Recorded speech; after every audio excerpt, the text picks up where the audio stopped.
Live from the Rocky Mountains, the beautiful Rocky Mountains, 100 degrees today. This is Redacted. I'm Clayton Morris. I'm Natalie Morris. The heat's turned up. It is. The world ridiculous. over. The dog was like freaking out. He's like, oh my God, no, I just want to go back in the AC. It's too hot. Hope you guys are surviving out there. Welcome to the show. On this show, we cover the stories the mainstream media largely ignores. And right now, if you're trying to follow what's happening in the war between Israel and Iran, good luck trying to find that information, because Israel has basically shut down a lot of media publications, not being able to share videos of interceptors failing over neighborhoods, attacks from Iran inside of Israel. So there is basically a media blackout. They call it a censorship, the military censorship. So if you want to publish something, you have to filter it through the government, through the military in Israel, whether you are a domestic or a foreign correspondent from another nation. That means you could be an American journalist in Israel, and you will comply with their censorship. So we're going to be talking about the very latest on that, and the latest from the Trump administration on whether or not the Trump administration is going to attack Iran. We just got word from Carolyn Leavitt, the White House press spokeswoman, on that front. What is with the Iron Dome? I spoke to some Israeli friends today in downtown Tel Aviv who said, imagine waking up every day and you're having to spend $40 million on interceptor rockets as part of your Iron Dome. It's not sustainable. Dr. Gilbert Doctorow on our show yesterday says that Iron Dome has about 1 week left of missiles, of interceptor rockets. And so we will see. We're going to talk more deeply about that today. Plus, if American troops are pulled into this war, will we ever get a declaration of war? Well, Congress decided that's not really necessary. And Dan McKnight has been arguing for this, that no one should be sent anywhere, full stop, without a full congressional declaration. The Constitution requires it. Why have we not done it in decades? We're going to talk about that. Plus, the Fed keeping rates the same. Are they prepping for war? Well, as Peter St. Onge said on our show recently, the Fed is the venture capitalist of every new war that we go into. So we're going to talk about that. Plus, I want you to stick around for this last segment about the new HIV drug. You're supposed to take it twice a year if you are at risk of HIV. I'm going to say all the things about HIV we are not supposed to say, because it is compassionate to tell the truth. And it is real. So stick around for that. It's going to be uncomfortable. It was disgusting writing this segment. So you have to be subject to it. You're going to stick around to be grossed out. Yeah, you're going to stay here and hear what the media will not tell you about how Big Pharma benefits from this new drug. Hello, Bullseye from England. Good to see you guys. Let us know where you're joining us from in the chat room today. I should mention that at the end of today's show, we will be doing our Rumble Premium special, which means the whole show is free. But at the end of the show, after all of the news, we're going to just hang out with our Rumble Premium subscribers. This is something we do specifically on Rumble because it's a free speech platform and we love to give back, and really encourage people to sign up for Rumble Premium because they do such a fantastic job of supporting free speech. It's so valuable these days to have a platform that supports free speech. So thanks to Rumble Premium for that and our friends at Rumble.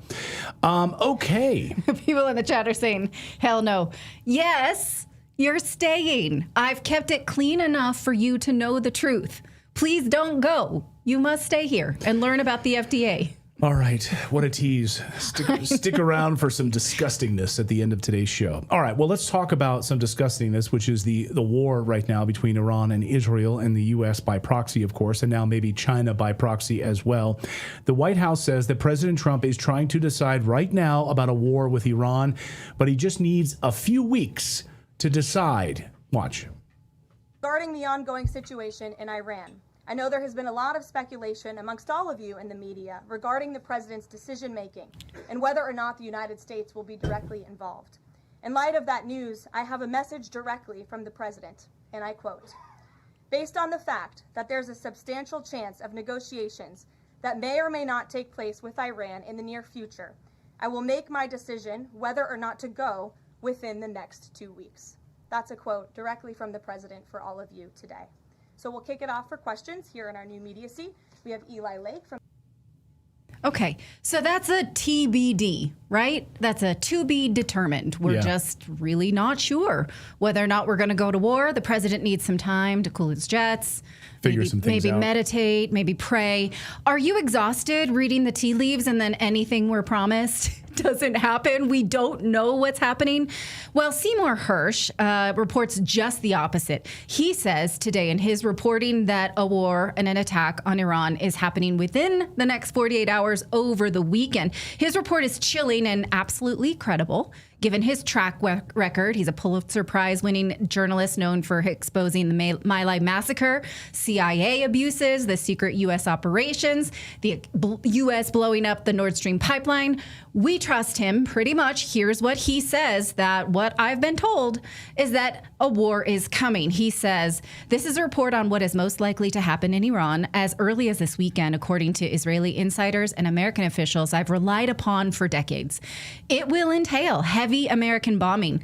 I have vetted this report with a longtime U.S. official in Washington who told me that all will be under control if Iran's supreme leader, Ali Khamenei, departs. Just how that might happen, short of his assassination, is not known. There's a great deal of talk about American firepower and targets inside Iran, but little practical thinking, as far as I can tell, about how to remove a revered religious leader with an enormous following. What the F does that mean, you guys? We really don't know. He's saying that an attack is imminent. They are full on planning for regime change, but they're calling it depart. What does that mean? Depart the planet? Depart the soul, departs the body? Clayton, any? Departs, yeah, I mean, gets on a shuttle and like heads out somewhere. I mean, I don't exactly know. Iran, though, is ignoring Donald Trump's demand for unconditional surrender. The country's supreme leader shot down Trump's message on saying that there's no way the Islamic Republic will surrender. And the Iranian leader says the U.S. will face irreparable consequences if the military enters the fray. The Ayatollah also said 6 days into this war that the battle begins now. The battle is just beginning. Is it just talk? Is it just bluster? Or are we in for hell on earth as the night unfolds? So what we've seen so far hasn't really been a battle at all, just like an opening salvo. I spoke to some Israeli friends today in Tel Aviv, former IDF, who said it's about to get very dangerous. Every night they're sleeping in a bunker, children going to sleep. They said, my children don't even know that there's a war because around 8:30 every night, that's when the war starts. And that's when we put them to bed inside the bunker. Can you imagine? I mean, this is where things are right now. You have civilians, of course, who are going to be caught collaterally in all of this. That's what's happening. And this was done to them by Netanyahu, by the Netanyahu government that they do not support, right, that attacked Iran and then declared a state of emergency in their own borders and locked down the airspace so that nobody can leave, using their own people as fodder. So what we've seen so far hasn't really been a battle at all, I guess. What does he actually mean by that the battle is just beginning? Does he mean that China is coming, that Russia is coming? A few hours ago, China did send their ships, 2 electronic surveillance ships, the A-55, the A-15A, to the Persian Gulf. China has very deep ties to Iran and is very worried, of course, that their proxy would be eliminated. They have massive deals, the Belt and Road Initiative, massive oil deals. Is China going to sit idly by while one of their main partners is eliminated? Overnight, Iran launched multiple missile strikes into the heart of Tel Aviv, striking military targets. They also hit Tel Aviv's largest hospital, which sits right next to military facilities. Of course, that's the dirty truth in all of this, right? That most of Israel's most important intelligence and military targets sit next to civilian infrastructure. Their version of the Pentagon that was hit last week sits next to civilian high-rise buildings. Civilians, of course, are good human shields. Israel doesn't want you to know the extent of its damage or any of the damage that it's inflicting. The government has issued an unprecedented order restricting Israeli media from publishing details about the war, like the videos that you're seeing right here on your screen, being banned by the IDF, not allowing you to see a lot of this unfolding in and around Tel Aviv specifically. The Tel Aviv, the Israeli Stock Exchange was hit. Interceptor missiles fall. Here's the Israeli Stock Exchange that was hit.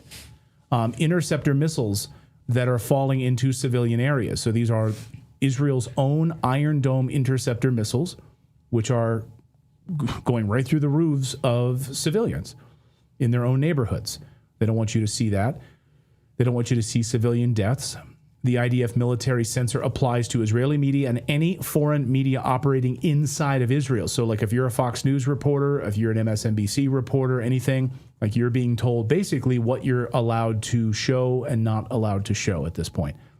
The censorship rule extends beyond Gaza, banning Israeli press from publishing stories that could damage national morale or aid the enemy. In other words, don't show what's really going on here, the fog of war. But this just popped up in Tel Aviv, calling on President Trump to finish the job.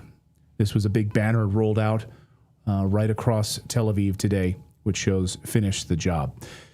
All right, so we want to bring in Colonel Davis now to talk about all of this. He's been watching this very, very closely and to have a deeper discussion about all of this. Colonel, welcome to the show. Good to see you. Thanks for having me here. Sorry for the delay. Oh, no worries. We're just watching what's unfolding because it's like minute to minute right now. The Israeli media clamping down on this, really a censorship regime put in place so you can't see what's happening there. Yesterday we had Dr. Gilbert Doctorow on the show who says that the Iron Dome has about a week left. I spoke to some Israelis today inside of Tel Aviv who say that may or may not be true, but imagine waking up every day having to spend $40 million on using interceptors. He's like, these Israelis told me that there's a lie being told about the Iron Dome, that when we see these missiles coming in, these hypersonics or these other missiles coming in from Iran, that we're launching like one interceptor from the Iron Dome and we're having a 90% success rate. That's a lie. We're sending up dozens of interceptors from the Iron Dome, and almost all of them are failing. We may get one or two successfully that hit. So we're expending millions upon millions of dollars from the Iron Dome on a regular basis. Then you saw Seymour Hersh's reporting that says that the Iranian strike is coming from the president. What is your assessment, Colonel? Yeah, listen, in terms of the Iron Dome, it's a multi-layered system. It's the Iron Dome, it's the David Sling, it's the Arrow 3, it's the U.S. THAAD system, U.S. Patriot systems, and according to Netanyahu earlier today, also our Aegis ships in the sea off the coast, all of which are trying to help provide air defense for Israel. But as we had Ted Postal, a former MIT professor, on the show yesterday, who graphically depicted that there are whole scores of flows of Iranian missiles that come in that don't even have an attempt at an interception. And then some of the video where there were some attempts, you see most of them miss. It's looking like somewhere around 10% effectiveness, which is actually surprising in some regards. It's that high because a lot of the interceptor missiles, especially those the hypersonic missiles, there's nothing that either we or Israel has that can intercept those. That's why they're having such effect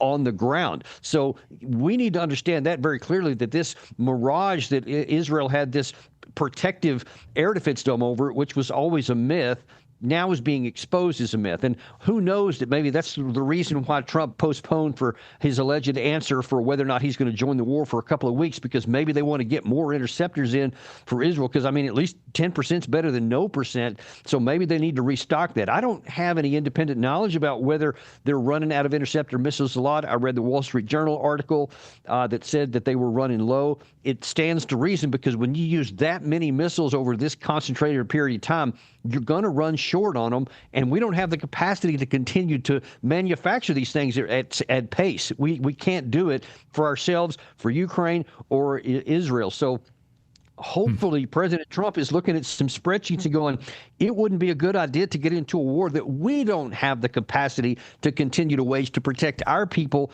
and still have any kind of a success. So I really hope that's what is going on. Now, it gives us a sense that Israel and the American administration, no matter who's in power in the uniparty, has lied to us about an Iron Dome, giving us this false sense of security that it can be done when clearly it can't. And Israelis should feel lied to about this, watching bombs rain down in a city they said they were told this couldn't happen to. But is there maybe some tactical...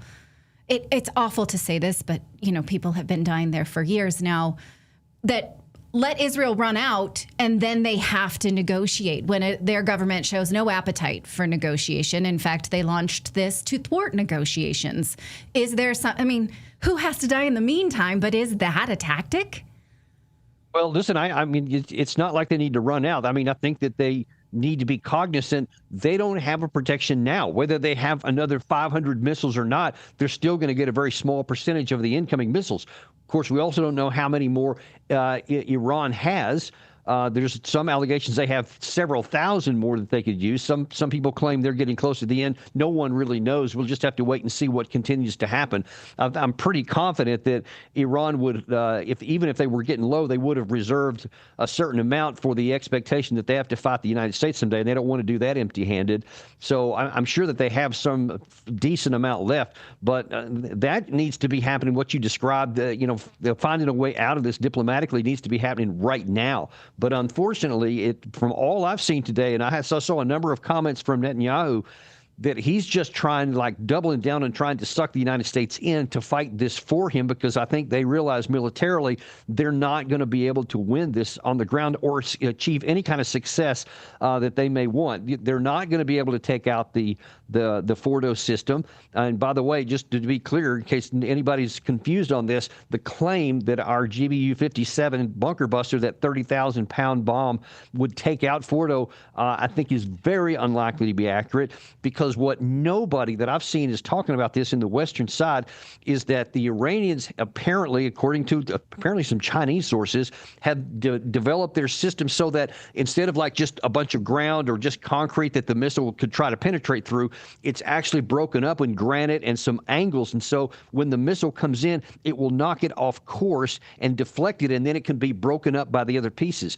Probably 50 feet is about all you're going to get, and you got to go more than 300 to get there if you know where under the ground at Fordo the actual systems are, and we don't know that. So everybody needs to understand the chances of us actually taking this out, even if we enter the fight, is pretty low. And why would you want to risk something that has a low probability of success and a high probability of getting Americans killed in the blowback that would definitely come is anybody's guess. And I again hope that's the reason why Trump delayed, because sources I had in the White House told me that the chance that there would have been a bomb dropped by this weekend was pretty high. And now all of a sudden it looks like it won't be. But then again, who can really tell with Trump, right? He can change his mind anytime. Maybe a two-pronged question here. What does China do?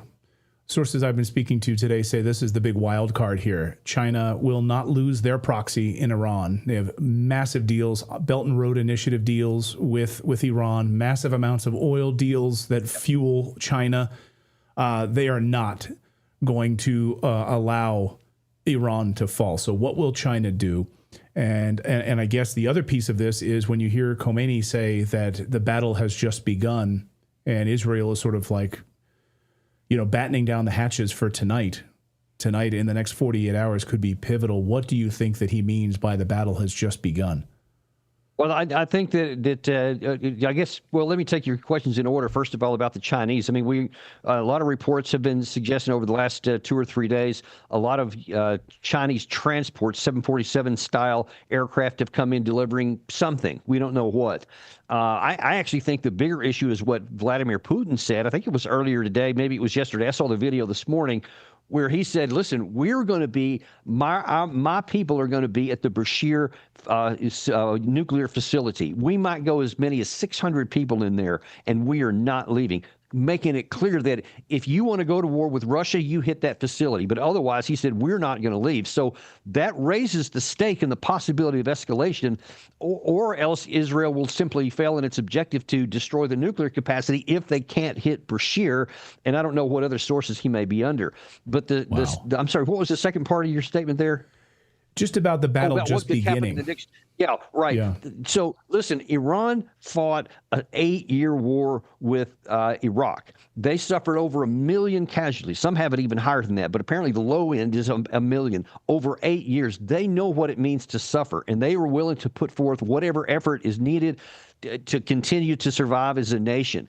And of course, the hope is that a lot of these folks have had, Lindsey Graham being apparently the chief among them, is that they want a regime change, and they figure that they'll try Libya style to weaken the government apparatus enough so that they can't control the population, then the population will rise up and overthrow him.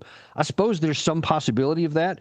I think it's pretty low, though, because Iran is aware of that. They are certainly aware of the Libyan model, and I think that they have built-in fire breaks for that. But if that doesn't happen, I mean, you can't win a war by just lobbing a bunch of bombs in a country as big as Iran. I mean, for crying out loud, it's whatever it is, like 20 times bigger than Israel or so, and much bigger than Iraq. So you're not going to defeat that nation by lobbing a few missiles. So I really don't know what the Israeli objective, their military objectives are, because it seems pretty unlikely to me they're going to succeed in any of them.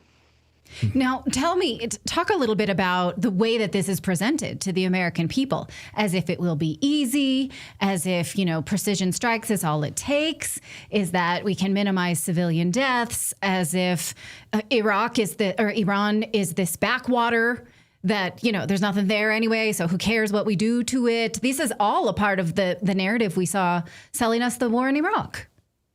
Yeah, there are too many illusions between the 2003 Iraq War and this one for my comfort, the least of which is that it's not going to be that hard. And, when trying to sell us on all this information that, intelligence says that they were just about to have a bomb, and we just have to take their word for it, even though all of our intelligence sources said that they didn't, and they didn't have a plan, they didn't have an intention to do so, or they have started. Now, they do have the capacity, and events like this, what has happened so far, is maybe exactly the thing, and I've been warning about this for years.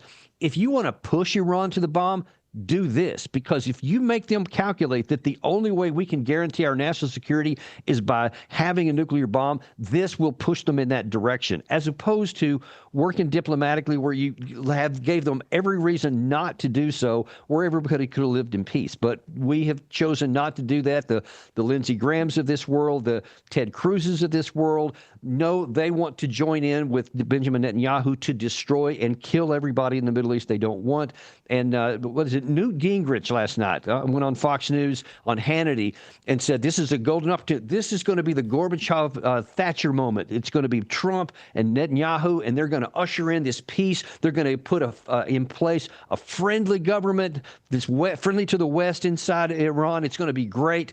And I'm like, what planet are you guys living on? I mean, have you been smoking some cocaine or something? Because Planet war propaganda. That's their planet. Yeah, it is. But, even if you take morality out of it, why pursue something that has almost no chance of success unless you're like, well, maybe if we roll the dice and it happens to work, cool. And if not, well, it's just the Israeli people and the Iranian people that die. So, yeah, it's worth it. Then maybe you need to look at the moral compass a little bit closer, because militarily it doesn't have hardly any chance of success, and it could cost us a lot. They think it's cost-free. It is not cost-free to try that, and we may find out to our demise just how costly it is. Let me ask you this question, because in his fantastic book, Imperial Hubris, Michael Scheuer, who was CIA, exposes how the CIA had warned Washington it could not win a war in Afghanistan, and it knew that because it helped the Mujahideen fight off Russia. And so all intelligence said there's no winning in Afghanistan, but we did it anyway because it was fun. Is there intelligence that says this already about Iraq, that Iran, that is being kept from us?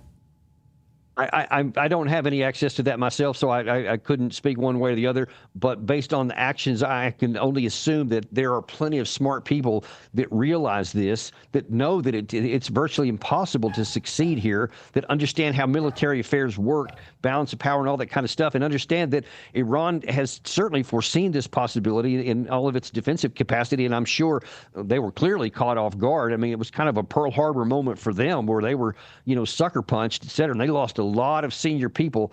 And that took course over a number of days, which I frankly found a bit surprising that Iran was not better at protecting their senior leaders after that initial barrage, because they've lost a lot of people. That seems to have dried up. Now they're trying to protect them, but they lost a lot in here. But all of those folks can be replaced and will be replaced, and they'll go on. Just like when we assassinated Soleimani in January 2020, he got replaced, and they continue to operate. It doesn't change anything as long as the system is still in place, and you can't destroy the system with a few missiles because Israel doesn't have enough. It just doesn't work that way. So it should trouble us all that whether it's Israel or some of the United States that want to get behind this don't understand how wars work, and they've started an operation that can't be fixed. Let's don't get involved with what the mistake that Netanyahu has already made by committing his country to a course of war that they don't have the resources and the ability to finish, by getting ourselves impaled in this. Trump needs to recognize that there's no win here. There's no success, and a lot of potential cost to the United States. And I really hope that this 2-week pause that he's announced here is because he recognizes this can't work, and then he finds some diplomatic way out. I really hope that's what's happening. From your mouth to God's ears. Yeah, absolutely. Colonel Davis, always great to see you. Thank you so much for joining us as always. And people should watch your excellent show. It's a must watch in our house. So thank you, Colonel. Yeah, I watch it all the time. Every time there's a new video, I'm on it. So yeah. I really appreciate it. Thank you very much. It's very kind of you to say. Awesome. Thanks, Colonel. Well, let's talk about coming up what would happen if American soldiers are put on the ground in Iran without a constitutional required congressional vote. Well, that's been happening for the last couple of decades, but our next guest has been trying to prevent it. He says absolutely there should be no soldiers there without a congressional declaration. Unfortunately, Congress did not agree. That was recently voted down. But that doesn't mean we're going to stop, because we believe in the cause. So we're going to talk about that in a second. But before we do, Clayton will tell you about Black Forest Supplement, which supports Redacted. Thank you. Yes. I will tell you about that, because studies have been done to show that flavanols in cocoa stimulate stem cells to come out of your bone marrow, like bees coming out of a beehive in your bloodstream. And the folks from Black Forest Supplements have actually managed to put this inside of one of their supplements. But don't take it from me. Take it from Harvard scientist Dr. William Lee, who backs all of this up. Listen.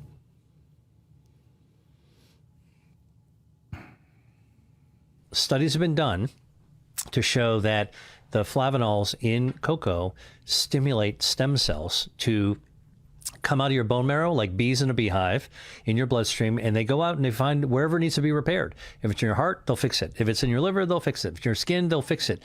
And so we can eat foods like high flavanol cocoa in order to be able to actually get the stem cells to work a little bit better. There was a study called the Cosmos study that was completed recently that showed that eating high flavanol cocoa decreases the risk of cardiovascular death. Yeah. Right, over a period like of a statin. Like a statin. Right. Exactly. Except made with by eating the same thing that you use to make chocolate. That's incredible. So we're not telling people to go out to have chocolate, which is a confection, which has got a lot of sugar and all kinds of other stuff in it. Yeah. But it's the stuff underneath it, the core of it. Studies have been done. That's right. That's right. Dark chocolate. But here's the thing: flavanols are the good stuff found in cocoa beans. They are usually destroyed during the chocolate making process. But that's where Black Forest Supplements comes in. And that's right. It's not just any old cocoa. It's a stem cell power up. If you're experiencing significant aging, slow recovery, weak immunity, blame your lazy stem cells. Hollywood elites drop like $40,000 to $50,000 just to get this same thing, a stem cell facial. Can you believe that? Instead, you can use that flavanol cocoa powder naturally, support your body's own stem cell production. Here's what the deal we've worked out for you at Black Forest. They're going to give you guys a special discount. They're doing a 50% off store-wide discount for the next 48 hours, including cocoa. So I highly recommend you check it out. You can use the QR code right there on your screen. It only lasts 48 hours. So check the link in the description below. blackforestsupplements.com/redacted. Get 50% off for the next 48 hours. Well, our next guest believes that no American soldier should be sent to war without an official declaration of Congress, as is required by the Constitution. Yet we have not done that in decades. Soldiers have died in foreign conflicts that we have not declared formal wars. Why is that? Well, this week, a bipartisan attempt to enforce that principle failed. Lawmakers tried to require congressional approval before any military action against Iran, but the resolution never even made it to a vote. Dan McKnight has been fighting this battle for years at the federal level and in state legislatures across the country. He's a veteran, a constitutionalist, and founder of Bring Our Troops Home. He says enough is enough, and he joins us to discuss this. Dan is here with us. Yes, you are here. Thank you so much for joining us. And you've been a vocal spokesperson for soldier safety. One thing I learned when we started talking to you years ago is that veterans are the largest anti-war constituency of the American populace. And so what do you think will happen if American soldiers are sent to war? And tell us how you feel about that. Well, the way I feel is pretty clear that the Constitution gives the authority to declare war to one body in Congress, and that's Congress. American soldiers are at war in Iran, whether anyone's going to admit it or not, and thousands of National Guard troops from across our country are being transitioned and positioned in the Middle East right now for this war. And it's going to be up to us in the states to fix this. We can't fix it in Washington, D.C. The only way we can do it is in the states, and then we have to take away half of the military-industrial complex's war machine. We have to take away the National Guard from being able to deploy to a war that hasn't been declared yet, and the only way we can do that is in the state legislatures. So thousands of American National Guard troops we already have 50,000 American forces already stationed in the region. Iran has been very vocal about they would hit American soldiers. Biden knew that. Biden said openly that it's only a matter of time before American soldiers are hit in this region. So our question to President Biden at the time was, then why the hell are they there? Get them the hell out of there. If we're going to war in Iran, get congressional approval on all of this. Lindsey Graham doesn't seem to think that that's necessary. Senator Lindsey Graham doesn't think that's necessary, but you have other members of Congress, Thomas Massie and others, who've put forth a resolution saying we need congressional approval. I mean, why do we have to keep bringing this up? You know, it's a very basic question, and Tom Massey is doing great work. He is holding the line. He is a true constitutionalist, and you look at other people in the media who are considered constitutional conservatives, like Mark Levin, who called Thomas Massie Little Tommy and called him a traitor to America for proposing that Congress should be the authority to declare war. He even called him out and called him an unconstitutional idiot, saying that because Thomas Massie was relying on the War Powers Clause of 1973, that it demonstrated how ignorant Tom was of the Constitution, because the War Powers Act is not part of the Constitution. Well, you know what, Mr. Levin? You know what else isn't part of the Constitution? Presidential war powers. It's also not in the Constitution. And so Mark Levin is not an America First patriot. He is a neocon warmonger. And we're not fighting a war for his sake to defend Israel. We are fighting a war in Iran to perform another regime change. And when was the last time America was involved in a regime change that ended well? Yeah, Mark Levin is an Israel First little man. He's a little man and doesn't understand how important this would be for the American populace and Americans being killed in a war zone. So many people in our chat room right now are saying, beware of false flags. And I was speaking earlier today to a friend in Israel, and I said, the thing is that false flags in the United States, they work tremendously. They work tremendously. Gulf of Tonkin, Remember the Maine, the USS Liberty, and then it rallies Americans to put yellow ribbons around their trees. Are you fearful that our American soldiers are being used right now as cannon fodder for a false flag attack? Sure, and it's been happening for a long time. We have created this idolatry in America, and some of it is deserved. We put American soldiers on a pedestal, but not because we honor their sacrifice or what they're willing to pay, the value of their own life to defend our nation, but we do it because it creates this almost separation, almost a hero-like status, almost a cult following for anything that the troops do under the discretion and the direction of somebody who's not following the Constitution. So we wrap yellow ribbons around trees, we fly flags, we give veterans discounts at Applebee's on Veterans Day, we honor them at half times of shows, and it's a way to demonstrate that we support the troops unequivocally, no matter what, which we should when they are being used for constitutional purposes. If they are being sent around the world, it's not their fault. It's the leader's fault. It is the elected officials in our country's fault for abdicating their responsibility and giving it away to a single man and allowing the warmongers in the media to drag America into another war. I don't understand how this is partisan, because Democrats in 2020, when they were working so hard to oppose Trump, passed in the Senate a resolution that would require the president to get congressional approval for a war with Iran. Fast forward 5 years later, they no longer support that, even though they still hate Trump. But I don't understand. Why? Why not now? What is the justification for saying, oh no, if we just go to a war, it's okay. We don't need this. Well, I think it's because the largest lobby in Washington, D.C. is AIPAC, and they are trying to drag us into war. They are trying to drag us into war to their own defense. And first we just dabble our toe in and we negotiate and we allow them to strike Iran. And then it comes out that we actually had something to do with the planning. And then it comes out that we are now actually shooting down missiles in defense of Iran. What's going to happen when we coincidentally maybe fire one of our own missiles into Iran? Does that mean we have now pushed ourselves into a war that hasn't been declared? It does, actually. We are participating. We are an instrumentality of war right now in our current war footing. And there is no Republican Party. There is no Democratic Party. There is only a war party in Washington, D.C. And I can count on two hands the number of people in Washington, D.C. serving in Congress, in the House, or in the Senate who are not part of that war machine. It is a small number, and that's why we've taken our fight out of D.C. D.C. is irrelevant when it comes to stopping America from this adventure building and these undeclared wars.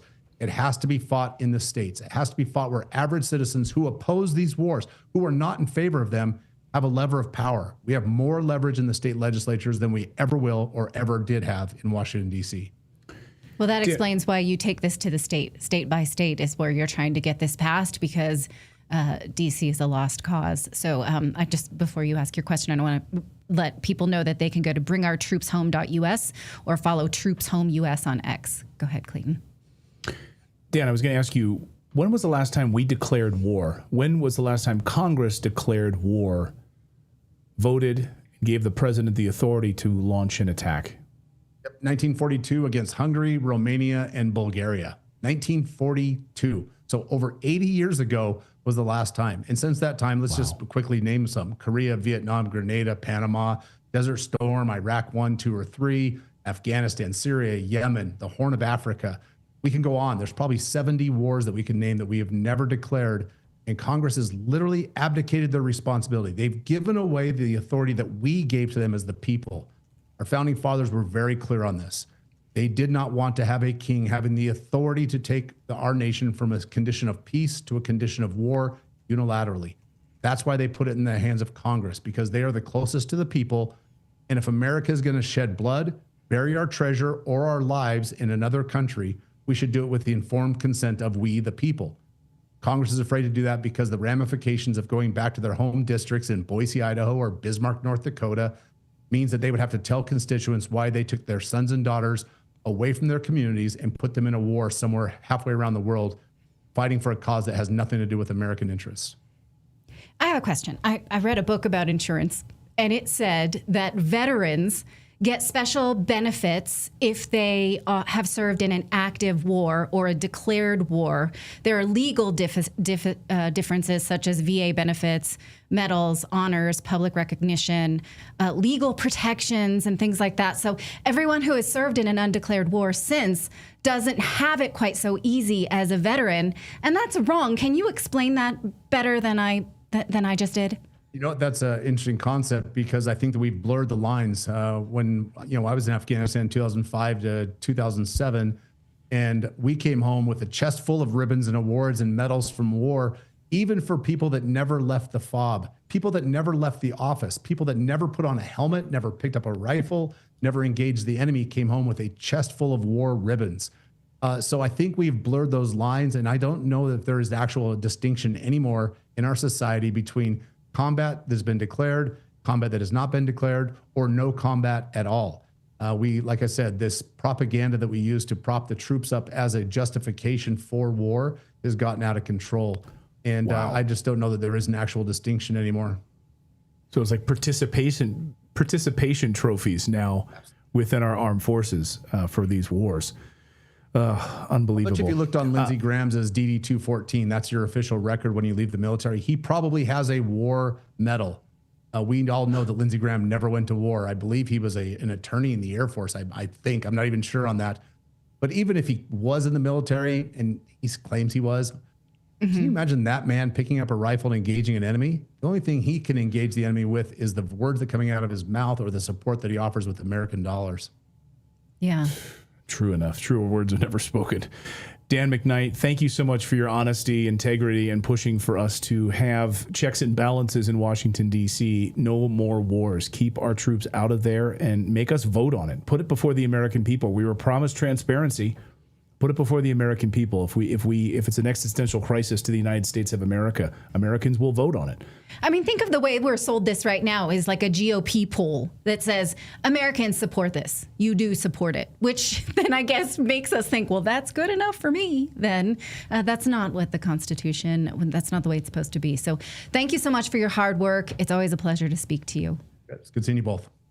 Thanks, Dan. All right, coming up here on the show, we're going to talk about the Fed because, the Fed, the reason we have a Federal Reserve is for war. The Federal Reserve really is able to devalue the U.S. dollar, print as much money as needed, and supply us with these endless amounts of dollars for war. As Ron Paul says, Congressman Ron Paul has always famously said, he said it in his book, End the Fed, if we didn't have the Federal Reserve, we wouldn't have all of these foreign wars. So, if we had to just pull it out of our current checkbook, not possible. It would not be possible. We do this on the idea of Fed-backed dollar creation. So we're going to talk about that in a second. But first, leading economists now, again, and Ron Paul has been pushing us to go back to a gold standard in the United States. We thought, at least in the first few days of the Trump administration, we were actually going to have a move towards a gold standard in the United States. Again, maybe a portion of our U.S. dollars backed by gold. I don't know what's going on with that. I don't know what's happening right now with Fort Knox. Like, where the hell is that gold? We've been promised like transparency there. That kind of fizzled out. So that's why so many people, governments, central banks are doubling down and buying as much gold as they can right now. March 2025 survey from Deutsche Bank found that 84% right now of corporate CFOs believe a recession will hit by Q1 2026. Nearly every time a recession hits, the same scenario plays out. The dollar weakens. Risk assets like stocks, bonds, cash, all collapse. Gold and silver surge in value. Why? Because recessions trigger a rush to safe haven assets like precious metals and a stampede away from the volatility of Wall Street. Here's a quick recap. In 2008, while the S&P 500 fell, gold nearly doubled in value. During the 1973 to 74 recession, as inflation, unemployment skyrocketed, gold experienced a significant breakout. 2020, COVID, gold surging over $2,000 an ounce, simultaneously doubling in value, and silver climbing from $12 an ounce to $29 an ounce. So as recessions push those people who are unprepared, they can also reward those who hold real assets and retain value during these economic crises. So don't wait to take positive steps right now to protecting your wealth. Our friends over at Lear Capital can help you do this. The only company we trust to help us purchase gold and silver. We purchase gold coins, silver coins, and have them shipped right to our house. We also make larger purchases with them where they're stored in a 24-hour guarded facility. You can do that as well. You can also transfer an old 401k that you have or an old IRA that you have into a self-directed IRA that gives you total control, not Wall Street. Just get on the phone with them today. They're an American company. They will talk to you, have a great conversation with you, provide education materials so you can talk it over with your loved ones about it. Is it time now to convert, like if you've got $1,000 in US dollars, converting it over to gold and silver to protect your family? 1-800-613-3557 or just go to learredacted.com to get their new gold and silver report. Today it's totally free. Just have a conversation with them. Again, we are Ron Paul believers in gold and silver and precious metals. But I would love to know what the hell's going on with Fort Knox, that's for sure. Anyway, go to learredacted.com right now or call their 800 number, 1-800-613-3557. Yeah, we have no updates on this Fort Knox situation. Remember, it was all like, all right. Thomas Massey put forward a resolution to look into that, but everyone's been a little too distracted to care much. Well, they're so fearful of like how you take things away from the Fed. You know, if the Fed has its teeth removed, and so what happened yesterday, right? The Fed The Fed kept interest rates low. Do you want me to? Yeah, I launch do. Into this? Okay. That's my way of. Thank you for that soft toss, Clayton. Well, President Trump said he would do a better job as Fed chief than Jerome Powell because Powell is a stupid person who is costing the country a fortune, citing high interest payments for the federal government. So about those high interest payments, I mean, we could lower the debt. That's one way to lower interest is lower your principal balance. You know, we're taught that in high school, but that's a thought. But the Fed may not be able to do that because they have a new war to fund. There is when I checked just a few hours ago, approaching 37 trillion national debt. It's clear that the U.S. can't afford a new war, but it can if the Fed acts as a venture capitalist for a new war, like it does every time Washington wants one. Former Congressman Ron Paul points out in his fantastic book, End the Fed, that World War I was funded by, here we go, 21% your tax dollars, 56% Fed-backed borrowing, and 23% outright money creation. And that has gotten worse with every subsequent war since World War I. Think about that for a second. Well, our next guest is Chris Rossini. He's the author of Set Money Free, What Every American Needs to Know About the Federal Reserve. He's no stranger to this financial cartel. So what do you think of the Fed keeping interest rates the same and possibly backing a new war? Well, obviously, I do not want them backing any wars. That's number one. As you well know, we should not have a Federal Reserve at all. We should have interest rates set by the marketplace. They do not know what interest rates should be. President Trump does not know what interest rates should be. So it's impossible for him to be better at a job that should not exist. Right. It would be as if, because they're price fixers. You know, if I had two friends and they made an exchange with each other for Nike sneakers for $100, I can't go as an outsider say, no, I fixed the price at 50. You can't make this transaction. Well, that's what fixing interest rates does. They're dictating what prices should be for interest rates. And they do it for themselves and they do it for the government at times, but mostly for themselves. The Fed, their number one priority is the cartel of banks. Above the nation, above presidential policies, what's good for the banks is what they do first. Everything else comes after that. So, and President Trump can no better set interest rates either. So, yeah, it would be horrible for them to lower rates, give us more inflation. I'm paying enough at the supermarket and everywhere else, despite what President Trump says that inflation is dead. He's making that up to try to say that it's fine for them to inflate more. Well, everybody I know, and my own bills included, inflation is not dead. So it's a lose-lose situation between Powell and Trump. Neither of them know what interest rates should be. How exactly does the Fed fund wars? Well, when interest rates are lower and the government borrows more, so the government has to borrow money because obviously they have no money. So they have to borrow either from foreigners or from big institutions. And then the Fed will step in and pick up the slack. They will print money and buy treasuries. So they are funding the war by printing money out of thin air and then buying the U.S. Treasury, saying, here, government, use this and, have your war. So that's how they fund it. And, you mentioned back in 1913, one other thing that happened then was the income tax. Right before the Fed was created, it was just for the rich. Just the rich are going to pay the ultimate, the top 1%. And then once World War I started, it was like a net was pulled up. And the entire population, now everybody's paying income taxes, including us today. So you give them an inch, and they will take everything from you.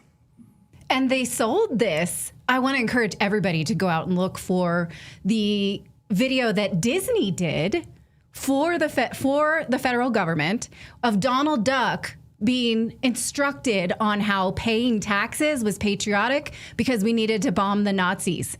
Disney did this piece of propaganda to sell us on the income tax, and it was supposed to be temporary. So even though in World War, these numbers we just point out that 21% of the war was based on taxation and the rest was all just created. But what percent of a new war do you think would be on the American taxpayer, and then what would happen to our economy as a result? Well, I mean, you guys know the numbers, the 37 trillion in debt. Natalie made a great point. If they really want to help, they could shrink the government. That was what Elon, Trump, everything was going to be with Doge, but that got tossed aside. It's a non-issue now. And we find that we're getting big, beautiful bills with more deficits, more debt. So they're just adding, they're going in the exact opposite direction of that campaign, which scammed us, unfortunately. So it would be just more of the same on a greater scale. And we're a nothing, like your previous guest said the last time we voted for a war Congress. We are not that country at all. We were a manufacturing powerhouse. We had a cohesive culture, a cohesive people that were patriotic. Today, half our country hates the other half and hates the leader. No matter who the leader is, we're in debt. We manufacture nothing. We're a shell of our former selves, and we're going to go fight Iran and possibly Russia and China. I mean, we're digging our own grave, and we're commenting on it. It's like we're historians of in decline here.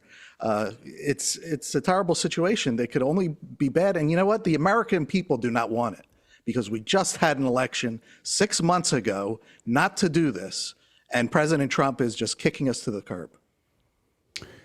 Where do you think we go with a gold standard or move towards a gold standard in the United States? There's been discussion in the Trump administration, at least early on, that we would use at least a portion of the U.S. dollar in a similar way to what BRICS is doing. So BRICS is not fully on a gold standard, of course. Russia, South Africa, Brazil, India, China, and all of the, 20 more countries that are now part of BRICS as well.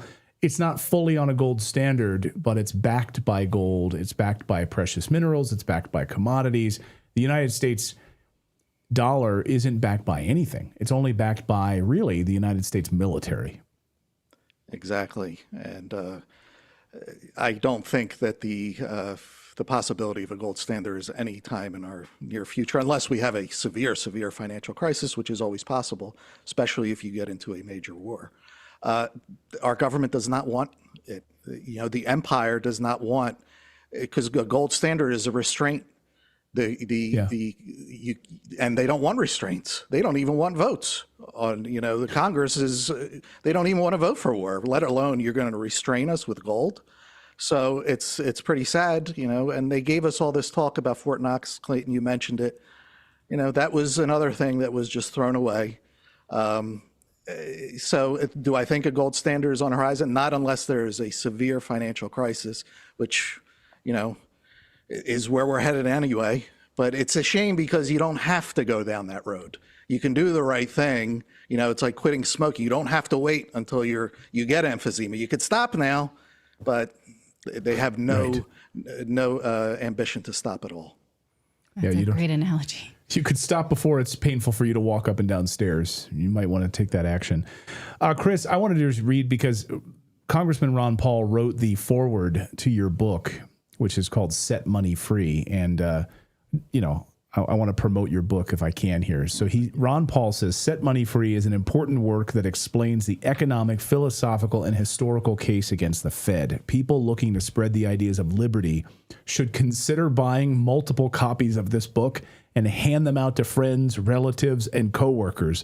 Maybe donate it to a local library. He said the reason why ending the Fed is key to restoring liberty, peace, and prosperity. Those are Congressman Ron Paul's words. So pick up a copy of Set Money Free. I know you didn't ask me to do that, but I think it's vital for people to read it. I mean, read it to your kids so they understand the villainy that is the Fed. Thank you, Chris. Thank you.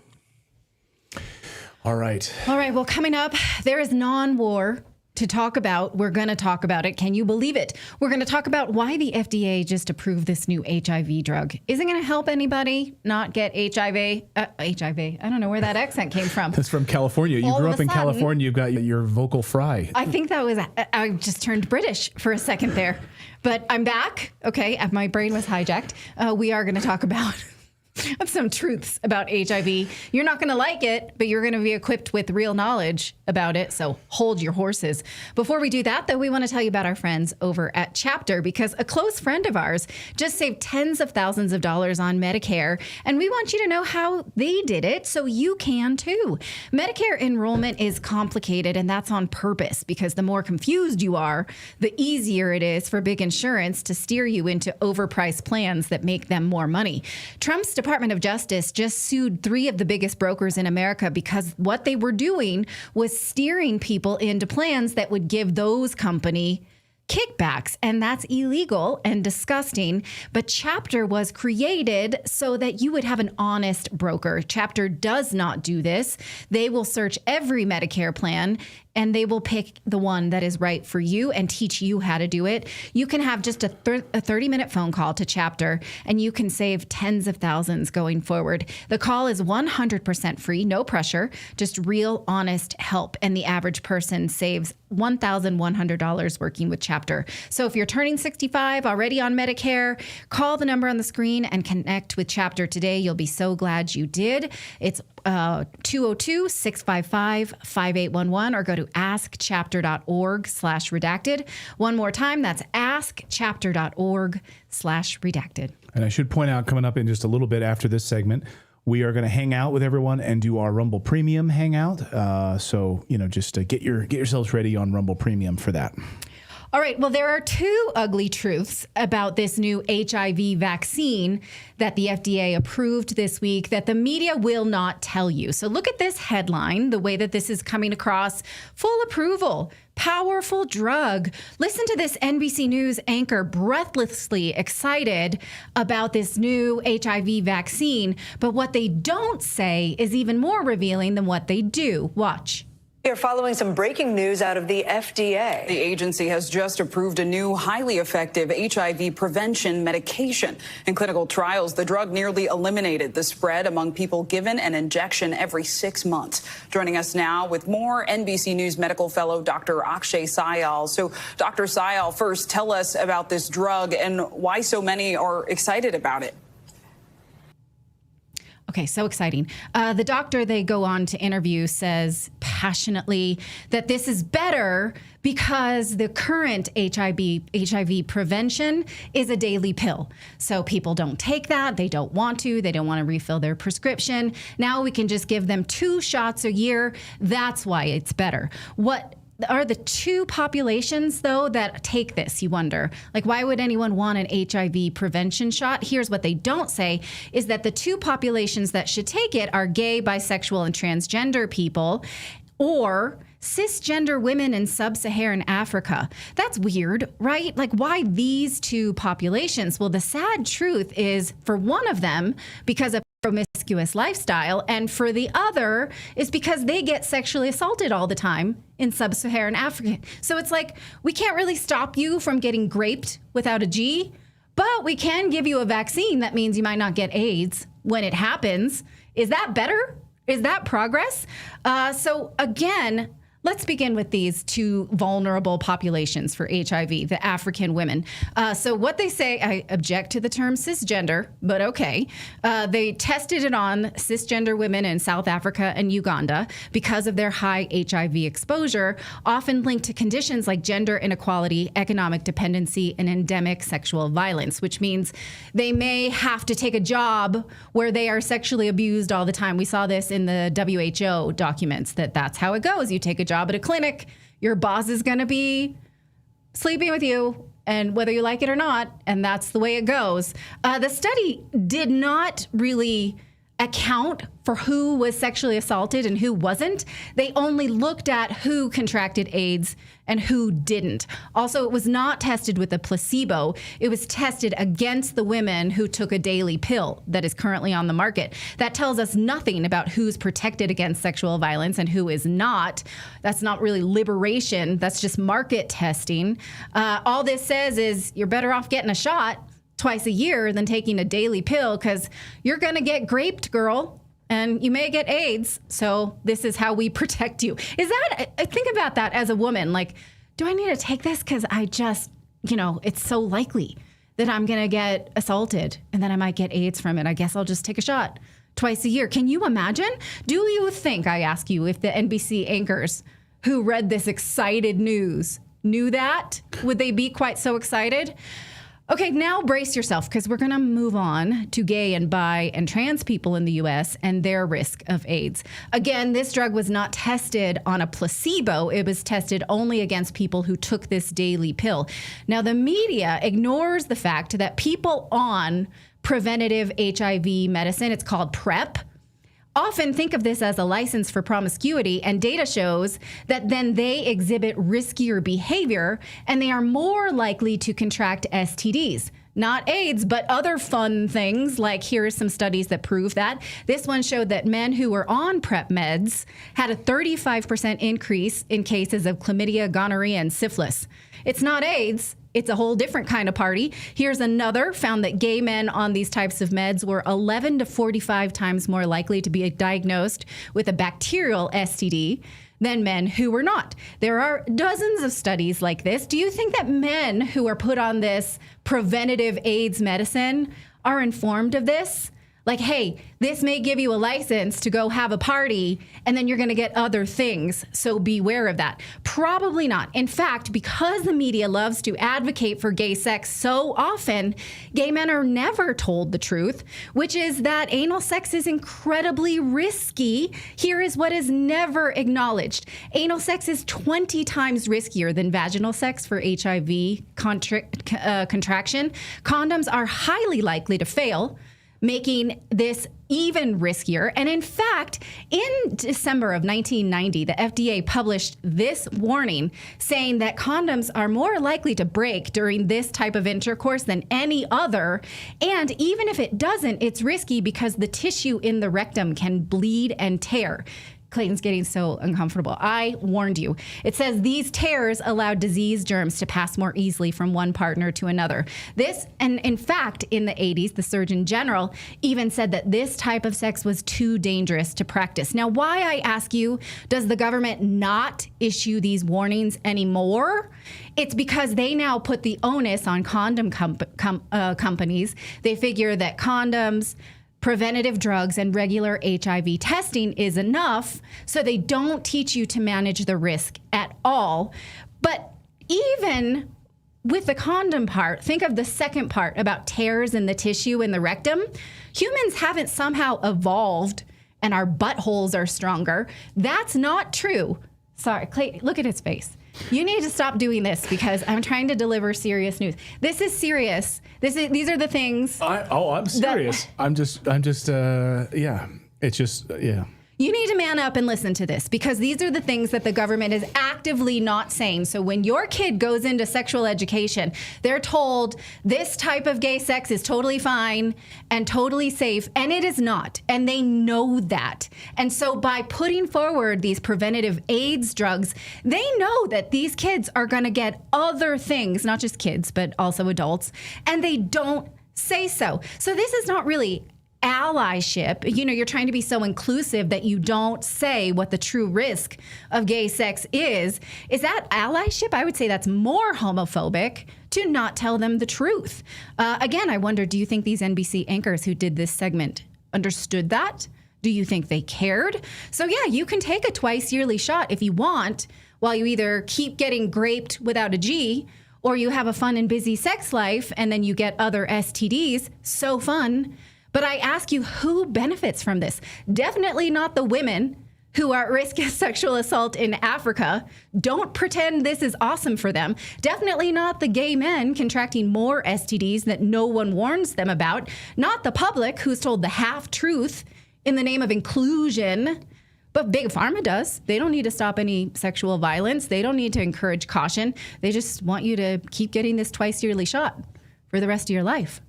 So yeah, I said what I said. Clayton didn't like it, but you needed to hear it. Well, I don't like it. I don't have to like it. I also don't like when we cover war. But no, this isn't about saving lives at all. They don't care about that. It's about selling more drugs. That's all it is. Yes. And by the way, these same like liberals who go on television, MSNBC and so forth, and push for this type of behavior and sort of celebrating these AIDS drugs are the same morons that push for, don't ever tell the truth about birth control pills and the likelihood of stroke as a result of taking birth control pills.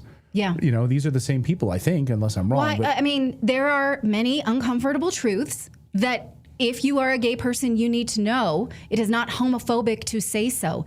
It is, in fact, ignorant to not. And so you have to ask yourself, why don't we discuss that? Why do we act like it's Pride Month right now? We act like gay sex is the best thing you could possibly do, and every gay person is the most amazing, brave person in the world. Well, that's actually dangerous rhetoric, don't you think? I mean, it's weird in Russia. I mean, maybe this is a bridge too far, but I mean, like in Russia, they banned extremists. They literally lumped in teaching things to minors or pushing this agenda on minors as extremist.